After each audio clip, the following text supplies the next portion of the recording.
Hey guys, what's up? Mad Season here, back with another video for you.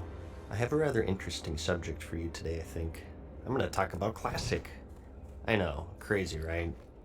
So with all of the recent updates, we've gotten some information on what's changed and what hasn't, and we're starting to get a pretty good picture of how Classic is shaping up so far. It's pretty close to the original, however, there are some confirmed differences. Some of them are in Blizzard's control, and some aren't, and I thought it would make for an interesting video to sort of compile it here for you. Not just from the blue posts too. This is from the perspective of someone who's been playing since March of 2005 and has seen the game change over the past decade, and hopefully I can bring light to some things that maybe you haven't thought of yet. I'll also be ranking them as I think it's more interesting. It'll be in the order of substantiality, increasing as the video progresses. So, starting at number 10 here, we have add-ons and their usage. Now, it was confirmed that the add-on system is already going to be different. Basically, it's a mix of the old and the new to try and make it authentic, but at the same time introduce some limits since there were fewer restrictions in vanilla. Typically in the realm of automation with the presence of one-button rotations. Going past that though, over the years, add-ons have grown just like the game has, and people have become more adept at creating them, and some that existed only after Vanilla's original run will surely see a release for the official remake. They're almost limitless, but possibly the biggest one in regards to the balance of the game will be the boss mods. Now, these did exist in Classic, but as I've said, these authors have become much better over time, and have had nearly 15 years of practice to make the ultimate raid helper add-ons. And going past that, there was actually a stigma against mods for a short while there, if you can actually believe that. I think this was more during the early stages of Classic, but there were people who thought that these unlicensed add-ons were essentially cheats, and they refused to download them. Sometimes they thought that they were against the terms of service, and that they'd be banned by Blizzard, and other times it was more of a matter of pride. In disgust, they'd question the ability of those dirty add-on users. Like, you need an add-on to tell you what to do with this boss? My skill is my add-on, okay buddy? It didn't matter if he was the dude who'd somehow die within the first 5 seconds of every fight. He may have been the Glass Joe of World of Warcraft, but he was a purist, damn it. Some of you may remember the drama with the old quest helping add-ons. Waypoints to mark the quest's locations? What is this, Weenie Hut Jr.? Oh, how the times have changed. So, add-ons and the community surrounding it. Number 10 on our list. We will persevere. And coming in at number 9, we have streamers. Over the years, the realm of gaming has transformed. What do you Back seek? then, when I played 12 hours a day, people just make fun of me. But today, there's a whole industry designed around playing video games and commenting over them. These streamers are looked at as gods in whatever game they play, and they have whole communities at their beck and call. Where they play, their fans play, and it'll have a notable effect on whatever server they decide to play on. Get it, come on, baby. Show me what you got. Show it, just move. If you got to know it, just move. It's all I want to see some movement. I'm not seeing enough movement. Oh my god. I actually saw a video about this recently by a guy named Classic Wins, and he made some really good points, I thought. Looking to become a scepter bearer when the Encourage war effort starts? You'll essentially be racing a streamer and his hundreds of fans helping him grind through it. Seeing queues to get into your server? That dirty streamer must be playing again. The completely pure and unsullied trade chat is now being spammed with Twitch memes? Thanks, streamer. You happen to snag a mining node from him and are now getting harassed by their crazy fans? Thanks, streamer. Remember the sun You well. have a small wiener? Thanks, streamer. Well, maybe you're on a PvP server and you decide to get back at him by ganking him, but you can't get past his personal 24/7 escort. Or maybe you just happen to be leveling in the same zone as him and you can't get a single cactus apple to save your life. Or maybe your server is dying because the streamer quit and all of their fans joined him. And it goes on and on. Check out this video if this subject interests you, because it's quite good. I'll have it linked in the description. Do not loiter. Don't take this as whining, by the way. I don't have anything against streamers. If they're bringing new blood to the scene, it's actually good for the game, and they have the right to do whatever they want, just like everyone else. and a lot of the times, I think the problems are caused more by the fans rather than the streamers themselves. But still, it's substantial enough, and it certainly wasn't a thing during the original release, thus deserving a spot on this list, I think. And coming in at number 8, we have the bugs, glitches, and exploits. Anything Keep your unintended wits really about can you. go into this spot. Choose wisely. This was something that Farewell. was confirmed by Blizzard various times, the most recent being their update with itemization, where they made mention of Ragnaros only getting killed due to a glitch with one of his abilities. If you wiped on him, sometimes he wouldn't reset properly for the next attempt, and he'd lose access to his Lava Burst spell, making the fight much easier, which resulted in some guilds killing him prematurely. And they also brought up the infamous pre-nerf Cthulhu, who was deemed unkillable by the player base, assuming the best gear and perfect play. These unintended quirks didn't stop in raids though. Putting game exploits aside, we also had things such as wall walking.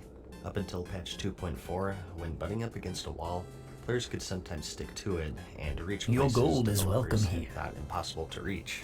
Some classic examples would be the Old Mount High Stay Jump the in course. Kalimdor and the Ironforge Airport in Dunmoreau, to name just two. There was also a short while where players could get an extra talent point, making it possible to get both their 31 point and 21 point talents in two separate trees. Speak I remember that warriors in particular were pretty ridiculous because they could get both Mortal Strike Goodbye. and Death Wish. And this even includes things such as I stability. haven't got all day. Now, I can't predict the future, who knows how the launch will go, but the hardware of course has improved tremendously over the years. This should result in less lag in general for the average player, and less server downtime, which was all too common back then. The servers went under maintenance every Tuesday as it does today, but they'd be down for Trust several hours no if you were one. lucky. Sometimes they ran into issues, and it took them days, and the forums were always a sight to behold. People threatening to quit, demanding refunds. It got so bad that they actually started to hand out free game time to players if it was down long enough. And it's not all on Blizzard's end as well. This was still the dark ages of the internet for a lot of people. Now that I've gotten on the internet, I'd rather be on my computer than doing just about anything. It's really cool. The internet gave us a whole world of exciting new possibilities. So I guess this is a story of how it changed our lives. Maybe it will yours too, with the Kid's Guide to the Internet. Take a spin, now you're in with the techno set. You're going surfing on the internet. We're talking AOL Online levels, where if your mom got on the phone, you'd be kicked off in the middle of a boss fight, or fapping to erotic pictures that took 5 minutes to load. You better hope that most of the action was in the top half, or you'd be screwed. So, it's a rather broad brush here, but most of the bugs, glitches, or otherwise unintended quirks of the game won't be seeing a return in Official Classic. And moving on to number 7, we have the community. Now, I think the community aspect will be largely similar to how it was during Classic in its basic form. And what I mean by that is that most of the tools that sort of diluted it are absent, save for the limited layering, more on that in a bit, but the leveling is tougher, and thus the player interaction is encouraged. And there's no dungeon nor raid finder, thus player interaction is encouraged. And there's no mob sharing, thus player interaction is encouraged. And there's no cross-run grouping, which means you'll only see the people who are on your server, so now you have a reputation, either positive or negative, and consequences to your actions. The tools are there, but a simple fact of life is that people change. It's nearly 14 years since the World of Warcraft has released, and we're in a new generation, and the way that people conduct themselves has changed as well. Voice programs are now free to everyone, whereas back then, it was a luxury, and only the most dedicated guilds would own one to coordinate raids, with those horrible codecs that made everyone sound like robots. Okay guys, so Regular basically has 3 phases. The sun's come out and everyone needs to get over here to this position, and we need to AoE down. We do have an AoE mana burn, and now we have Discord, where with one click of a button, people can create, invite, or join a free and lightweight program to quickly and easily chat with fellow group or raid members. Gone are the days where guild websites were mandatory, and you were required to fill out an application to join or read a lengthy guild charter as if it was a job interview or something. I'm sure you'll still see this stuff here and there, but absolutely, it'll be much more rare compared to back then. And going past that though, people's knowledge of the game will be greater, and they'll be more skilled, and thus less likely to request aid from other players compared to our first time through. There'll be a large group of returning players, I'm sure. That's sort of the target audience of the game, and I think the community will be much more tight-knit compared to say the current game. The environment to foster it is in place. There's just that unavoidable stuff, such as knowledge and skill, that'll have an effect on the community, and how people interact with each other. At number 6, we have a combo here, and that's all of the confirmed minor systems. Well, it doesn't feel right to call them minor, but whatever. This will be the stuff such as the 1.12 Altric Valley, and the 1.12 talents and class balance, the pseudo-loot trading, no progressive itemization, and sharding for high population areas. I wanted to include all of this into one part, because I just went over these in my What We Know So Far video, so I don't want to overlap too much here, and there's really not a whole lot to say about them anyways. They're pretty self-explanatory. I think something worth noting is that they do have an effect on the overall balance of the game. The 1.12 talents in Molten Core, the 1.12 versions of items. Honestly, in terms of balance, I think these are kind of a drop in the bucket compared to some of the other things coming up on this list, but they're there. And as for layering, although limited, it will have some effect on the community. Like, maybe we won't see that absolute chaos on launch, where everyone is fighting over one boar. So sort of combining these all together, I have them at number 6 on my list. Getting into the nitty gritty though, at number 5, we have the phase schedule instead of the patch cycle. We of course had 12 major content patches for vanilla, from 1.1 to 1.12, and also including the more minor patches for the little stuff like class balance, and also bug fixes and item rebalancing and so on. Each one of these incrementally introduced more and more features and systems and evolved the game to its ultimate 1.12 state. In this patch, they finally introduced dungeon caps, so you couldn't bring 40 people to run through them anymore. And in this one, they added the Stranglethorn Vale fishing tournament, or maybe they linked the auction houses in this one. For the re-release, however, the way they're delivering the content is quite different, instead opting for a 6-phase schedule and sticking with the most major game updates to mark each one. It's pretty close, and it has the most major stuff covered, but it's not exact. Raid releases, the PvP system, battlegrounds, a selection of profession recipes, and so on. Everything else, however, such as the class balance and itemization, will be in their 1.12 state right from the get-go, which will certainly have a large impact on how the game plays. So, the phase schedule, number 5 on our list. And coming in at number 4, we have stagnation. As far as we know right now, Blizzard has no plans of updating the game to its Burning Crusade release, or emulating the cycle of previous expansions, meaning that once we get through all of the phases, and once we clear through Nexramas, we've quote beaten the game, if there is such a thing for an MMO. Recently, there was mention of possibly bringing in new content, but there's conflicting information about that, and it's potentially years away, so I don't want to give too much credit to it right now. But this is another highly debated subject of the game. One side says that they can play Classic forever, and you can always start new alts, or just turn towards PvP if you feel like you've outgeared the PvE. And the other side says that MMOs live and die on updates and content patches, and with that eventual stagnation, what's keeping players playing? I consider myself part of the former crowd, but just the knowledge of the game eventually stagnating will certainly have an effect on how players conduct themselves. The perfect example I can give you is the timeline between Nexramas and the Burning Crusade. As I mentioned, I raided fairly hardcore back then. We cleared through all of the Molten Core, Onyxia, and the Blackwing Lair of course, and all of AQ40 save Cthulhu. And as for Nexramas, we did all of the entry-level stuff, all of the Spider Wing, and maybe like one boss in the remaining 3 wings. We didn't get super far in it because fewer and fewer people were showing up every week. Part of this was just because of the general burnout, and the rest of it was because of the Burning Crusade. Everyone knew that this new amazing expansion was right around the corner, and it was common knowledge that the level cap would be increased. Thus, any gear that we get now really doesn't have any longevity. So it was sort of like, what's the point of grinding our skulls against a brick wall if in a few months we'll be replacing them with greens? What's the point of the rank 14 grind if all of the gear will be worthless when the Burning Crusade launches? This led myself, my guild, and many others I'm sure, to sort of coast their way through the rest of vanilla and recharge their batteries for our adventures into the Outland.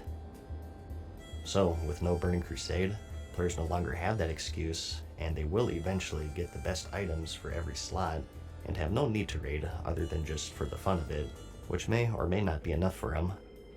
So, stagnation, number 4 on our list. And coming in at number 3, we have knowledge and access to information. I mentioned earlier how in terms of balance, I think things such as the 1.12 class balance and itemization are just a drop in the ocean, that they're eclipsed by other things in this list. This is one of them.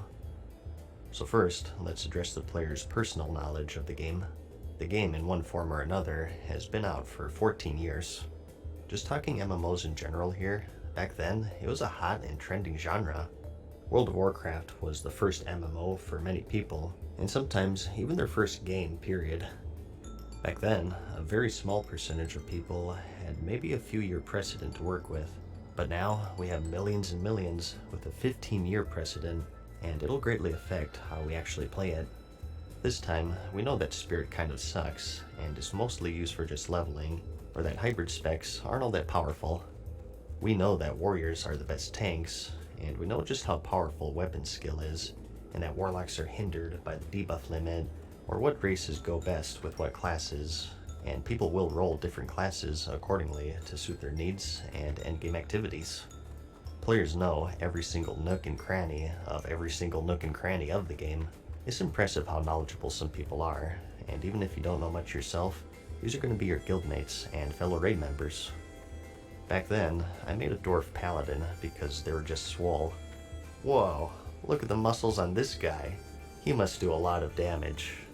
I didn't know that it was all just looks, and at the end game, I'd be spamming 5-minute buffs on 40 people for 5 hours a night. Today it's, okay, stone form. Well, I'll be PvPing, so that's why I'll pick him. But on the other hand, humans get that weapon skill, which is really good for PvE. And even taking a step outside of the game, where may you find this information, you may ask? Well, at youtube.com/madseasonshow, of course. YouTube's #1 spot for your favorite clinically depressed monotone YouTube user, telling you how to play a game that was released 14 years ago. Glory to the Sindori. On a serious note though, YouTube didn't exist until 2005, and even still, it would be a while before World of Warcraft We will have videos would justice. become a thing, let alone raid or dungeon guides. You were lucky if you'd find anything other than a 240p keyboard turning clicker PvP video edited to The tune of reckoning Drowning is at Pool hand. or Slipknot. Back then, we didn't have ironclad sexy red devils providing guides quick on about your various business. aspects of the game. No, the best that we got were old GeoCities hosted text guides, often riddled with vague or otherwise inaccurate descriptions of how to overcome a boss encounter, and if you were lucky, possibly explained through voice comms by your raid leader, trying in vain to guide 39 people away from Johannes' reign of fire. Okay, Lenny, you know what to do. You did great last time. Same Beware, with you, our Nick. enemies So abound. make a pull just as that one. Hunters, stay ready to make a pull. And good luck, everybody. Let's get this bugger down. You know what my guild used to do? The warlocks would drop Rain of Fire during the fight to mess with everyone. They were identical, so people would always scramble out of the way and wonder why it seemed to be following them. So there's a tip for all of you troublemakers out there. The best we had, honestly, was Thoughtbot, which is like the less hot cousin of your crush. Wowhead only really took off during the Burning Crusade, I want to say, and I think we take for granted just how useful it and other similar sites can be. A complete database of the entire game, and with text guides for pretty much anything you can imagine, and also user comments to fill in the blanks. We live in the information age, where any question is answered with a simple search, and with the game now having a 14-year history behind it, it's all been documented for our convenience. I mean, we did have the internet back then. Stuff like this did exist, but not at this level, simply due to the game's decade-long history, and sites like YouTube and Wowhead hitting their stride. So, knowledge and access to information at number 3. And coming in at number 2, we have skill. This really goes hand in hand with knowledge, I think, but I think there are some key distinctions that warrants it its own spot here. You can have all the knowledge in the world and read up on anything, but putting it to use is a different story entirely. Like, I know the proper form for a squad. I read up on it, and I watched a lot of videos, but I can't even lift the bar. What gives? World of Warcraft hooked millions of players, and many of them have been playing MMOs ever since then. Not only do they have the knowledge on how to gear their character or position themselves during boss encounters, they've been actually doing it, and it's something you can translate very easily. If you're able to beat Jaina Proudmoore in the Battle of Dazur, I'm pretty sure you can stay out of Johannes' Rain of Fire. Or if you've tanked at all within the past 10 years, you're probably familiar with the tank swapping mechanic with the stacking debuffs. As I said, we all sucked back then. It seemed like 90% of the players would be keyboard turners, clickers, or backpedalers. Even if there were rank 14 Grand Marshals and High Warlords. It didn't matter, everyone would desperately try to keyboard turn their enemies into frame as they click rend, and all with that ugly default UI. Spell batching was something that only 1% of the player base knew about, and only 1% of those players had the knowledge and skill to build strategies around it, whereas today is pretty common knowledge, I think, especially considering that I think most of the people who will be playing Classic is that hardcore crowd that are heavily invested into the game. You ever try to help your parents navigate to their email?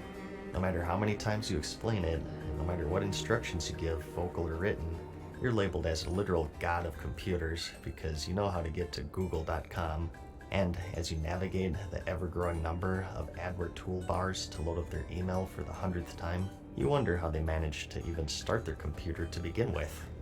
These were your main healers in Classic. These were the people who held your life in their hands. Okay, well maybe that's a bit of an over-exaggeration, but it's not as far from the truth that you'd think. You can't just erase 14 or 15 years of experience and these raids being out for that time. And before you say, well, just blowing through them for transmog runs is way different. People aren't actually raiding them. Well, my response is, oh yes they have. Private servers have existed for years, and they're even quite popular. Here are just a few screenshots of some in their final moments before they were shut down. You can't even find cities as packed in the current game, and all of these people have been raiding the Molten Core, Onyxia, the Blackwing Lair, and so on for years, many times over, and they're making up a significant portion of those that are going to play official Classic. It's pretty insane actually. It's like one of those Where's Waldo portraits, and most of them are raid geared. How many hundreds of thousands of hours are cumulatively invested into this one screenshot? Again, even if you don't play them yourself, these will be your raid members. And in the case of Naxxramas, even retail players got some serious real-time raiding here, because it was of course re-released in the Wrath of the Lich King expansion. So, just like how you can't erase knowledge, you can't erase skill. I think that there will still be some challenge, don't get me wrong, but mainly in the later tiers. Probably Naxxramas and AQ40. I mean, pre-nerf Cthulhu was unkillable, it can't get much harder than that, and while we're probably getting the nerfed version, I doubt that will be a cakewalk.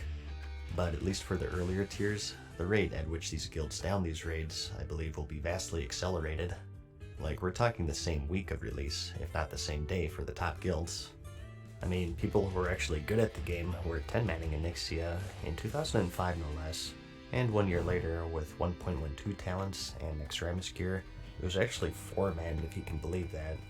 And today, nearly 15 years later, I think skill will play a major factor in the game, and it earns the number 2 spot in our list. So, what can possibly top that, you may ask? What's this mysterious number 1 game-changing thing in classic World of Warcraft?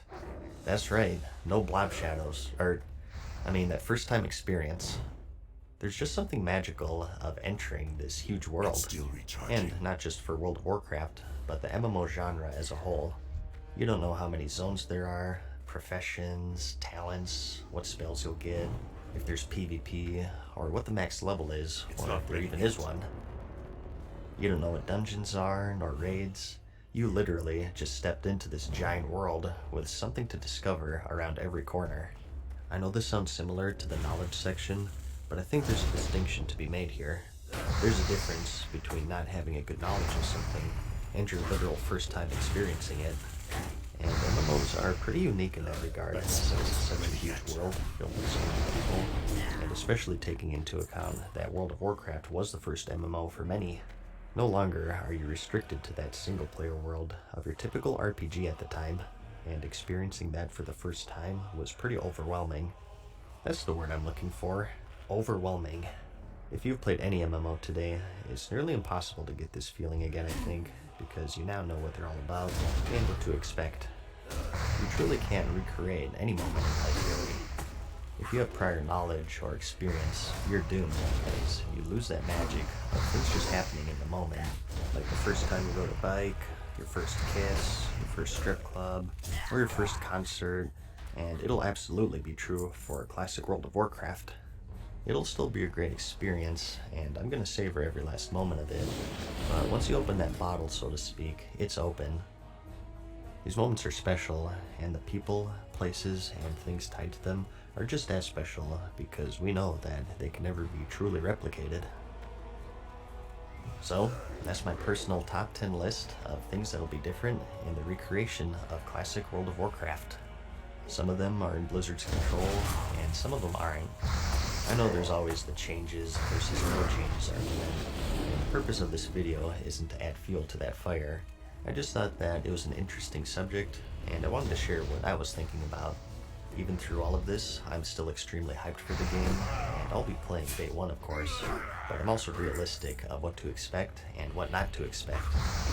If anything, I hope that this video shed light on some things that maybe you didn't think about. Like it if you liked it, and we'll see you in the next one. Peace.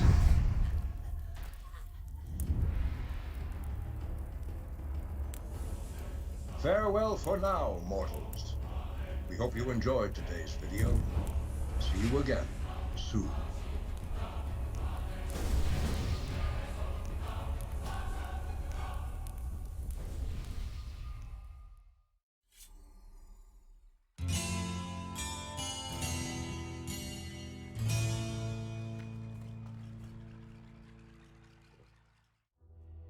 Hey guys, what's up? Mad Season here, back with another video for you. The winner of this month's poll is the Profession Picking Guide for Classic World of Warcraft, so we're sort of continuing my beginner guide series here. I started with races, and then I did classes, so today, professions. Following the scheme with my other videos, I'll try to cater more to the beginners into the classic scene, so just going over the basics here about what each profession is, and maybe some highlights and popular items of each one, their gold making potential, and also strengths for both PvE and PvP. And I'll also throw in my personal picks for each class at the end. The first thing I'll say is that professions as a whole are much more substantial in Classic compared to current, is the best way that I can put it, I guess. It is a bit counterintuitive. More and more recipes have been added over time, so how is it more substantial in Classic? Well, we'll get to that for each profession. But in general, point one is that this was still before the age of hyper-balance, where everything must be 100% even with each other. There are items that only certain professions could use, and they'd give you a monstrous edge in both PvE and PvP. And point two is, with gold being so hard to come by in general. In the modern game, you kind of get gold passively just by playing the game, through world quests or table missions, generous vendor prices, and so on. But back then, it's a struggle, so these professions are going to be vital. And point three is that some of them are quite grindy and difficult to level, which is just exacerbated by point two, so knowing what you want and what each one gives will save you a lot of time and money down the road, so you're not constantly switching around. We have 12 in total, and that's 9 primary and 3 secondary. Let's start with the primary professions first, specifically gathering, and work our way up from there. First up, we have the skinning profession. As you'd guess, you skin your slain enemies and harvest their precious hide. It's commonly paired with the leatherworking profession, where you can craft various leather and mail armor pieces. More on that later, but overall, it's not too different from the current game. I guess that maybe a unique quirk is that they're pretty vital for raid progression actually. You need to skin the broodmother of the black dragonflight, Onyxia, to harvest her scales, and those are used by leatherworkers to make a special cloak that allows players to survive the Nefarian fight in the Blackwing Lair. To skin her, you need to have a skill of 315, so with the cap being 300, you have to get special items and enchants to get you there, so there's more to it than just right-clicking enemies. You're going to want at least one Master Skinner along with your raids, because there are so many skinnable enemies that would otherwise simply waste away, so overall, a very important profession to have. Next up though, we have mining, which is commonly paired with blacksmithing and engineering. Same sort of deal here. It's not hugely different from the current game. You go around and harvest various mining veins spread throughout the world. A minor difference being that each vein has multiple hits, so they're a bit more time consuming to harvest, and combine Glory that to with the fact that back Sindorai. then you could actually fail at gathering, and the increased gathering time in general could mean that you'd be clicking on the damn thing for like a minute. Their special resource is Dark Iron, which can be found in the Molten Core raid, although it's not exclusive to the zone, but you make bars from this, and blacksmiths need those to make some fire resist gear, which is crucial for raid progression. Smelting them requires a bit of work though, as you have to complete a quest to learn the recipe, and you can only smelt them at the Black Forge, which is located deep inside the Blackrock Depths dungeon. There's also the Elementium ore, which you don't mine, but rather you loot off the technicians in the Blackwing Lair raid. But to smelt them, you have to be a miner. You learn the recipe from the elemental shaper Crixix, who's a hostile NPC found in the same raid, but if you have a priest, you can mind control him and converse with him, and he'll teach you the recipe. Elementium is most notably used for the creation of the Thunder Fury legendary, which is the best tanking weapon in the game for Classic. So again, another crucial profession to have in your guild. And as for herbalism, for those who feel more at home frolicking through a field of flowers, this is the profession for you. This is typically paired with the alchemy profession, and this is largely unchanged from the current game in terms of functionality. You go around picking flowers, that's pretty much it. A frustrating thing is that just like mining, you can actually fail at picking them up. Don't even ask me how that works. Maybe you're a bit too manly like me, so you have to focus your thoughts on more feminine things to properly pick them up. But your big endgame material will be the Black Lotus, which is used for high-end flasks, and an item called the Gurubashi Mojo Madness, which you need for an optional boss in the Zolgar upgrade. I guess one thing to say is that back then, you could only track one resource at a time on your minimap. Either herbs or mining nodes, not both. So for those who want double gathering professions, you may be better off just grabbing skinning as a second, unless you feel like constantly switching between herbs and veins. Next, for the crafting professions, let's just go alphabetically here, starting with alchemy. With this, you of course make a variety of consumables to aid you in your adventures, and you have 3 types, and that's potions, elixirs, and flasks. Potions are a bit overpowered in Classic because you can use multiple ones in battle actually. In the current game, you'll notice after using a potion, the cooldown only starts ticking after you've exited combat. It's why pre-potting before pull is so important, but in Classic, the cooldown starts regardless if you're in combat or not. And you have the stuff that you'd expect: health potions, mana potions, rage potions for you warriors out there, and potions to absorb certain elements. Fire, nature, and frost are going to be the biggest ones for PvE. You also have free action We will potions, persevere. which are abbreviated to FAT. Remember the sun breaks well. and prevents Victory immunity to lies spells ahead. and snares. Extremely crucial for PvP. You have potions to remove curses, diseases, poisons, potions to increase armor, and it goes on and on. As for the elixirs, these are more long-term Death effects. to all who This was oppose also us. before Blizzard We will have distinguished between justice. Battle and Guardian elixirs, so you could stack multiple offensive and defensive buffs. Typically, if they didn't provide the same stat increase. For example, you can stack an elixir of the Mongoose with the Winterfall Firewater, but you can't stack a greater agility with a lesser agility since they're the same stat. We And will you also have persevere. flasks, which you can only have one active We at a will time, have just like current. justice. We have increased resistances, Yes. mana, immunity, Salama but Ashalanore. pacification, spell damage, and health. These take quite a large amount of materials to make, and they're only craftable at special alchemy labs. In vanilla, only found in the Skolemans dungeon and the Blackwing Lair raid. Yeah, no one thought it prudent to, build a lab that isn't surrounded by monsters. So, some may find that annoying, I personally think it's kind of neat, and it adds a bit of flair to the profession. It makes you think twice before blindly popping flasks, and it gives them more value on the auction house since you have to go so out of your way. You also, of course, have the power of transmutation, so you can play God if you want to. You can transmute essences, air to fire, fire to earth, earth to water, and so on. Mithril bars to true silver, iron to gold, thorium bars to arcanite bars. Arcanite bars, of course, being crucial in the creation of the legendaries Sulphurus, the Hand of Ragnaros, and Thunder Fury, as well as other powerful items. The catch is that these transmutations have a 2-day cooldown, and they all share with each other. A good side, Anu though, is that Balori it creates a Delanar. market for just your cooldown. A common practice back then was for someone to supply the alchemist with materials for a transmute and some gold to essentially buy their cooldown. So it's essentially a lazy man's way of getting gold.